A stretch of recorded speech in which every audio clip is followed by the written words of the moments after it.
ఈ మధ్యలో తాటిపత్తి జీవన్ రెడ్డి గారు, జగిత్యాల మాజీ ఎమ్మెల్యే గారు, అదేవిధంగా మాజీ మంత్రివర్యులు పార్టీ మారుతున్నట్టుగా వస్తున్న వదంతులని విని తనకి మా పార్టీ పక్షాన, అంటే All India Forward Bloc party పక్షాన ఒక కన్వీనర్గా తనకి ఫోన్ చేసి మా పార్టీలోకి ఆహ్వానించడం జరిగింది.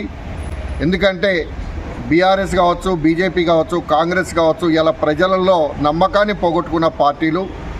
ఆ రోజున నేతాజీ సుభాష్ చంద్రబోస్ పెట్టిన పార్టీ అన్న, మీరు మా పార్టీలోకి వచ్చినట్టయితే మీకు గౌరవం ఉంటుంది, మా పార్టీ కూడా డెవలప్ కావడానికి అవకాశం ఉంటుంది, ప్రజలకు మనం సేవ చేయొచ్చు అనే ఉద్దేశంతో మేము తనని ఆహ్వానించాం. మా పార్టీలోకి వచ్చినట్టయితే ప్రత్యేక స్థానం తనకు ఉంటుందని చెప్పేసి తెలియజేశాం. తను కూడా ఆలోచిస్తానని చెప్పేసి చెప్పడం జరిగింది. తను ఇప్పటివరకు ఏ పార్టీలో కూడా పోలేదు, ఆలోచిస్తాను అనే మాట చెప్పడం జరిగింది. మేము తనని మనస్ఫూర్తిగా తనని ఆహ్వానిస్తున్నాం. ఎందుకంటే తనలాంటి అనుభవజ్ఞులు ఉన్నట్టయితే తెలంగాణకి ఉపయోగకరంగా ఉంటుంది. తన 40 ఏళ్ళ రాజకీయ అనుభవం, మంత్రిగా అనుభవం, ఇవన్నీ దృష్టిలో పెట్టుకొని అవకాశం వస్తే ముఖ్యమంత్రి కూడా అయ్యే అవకాశం ఉంటుంది. కాబట్టి మా పార్టీకి ఖచ్చితంగా రమ్మని చెప్పేసి మరొక్కసారి కూడా ఆహ్వానిస్తున్నాం.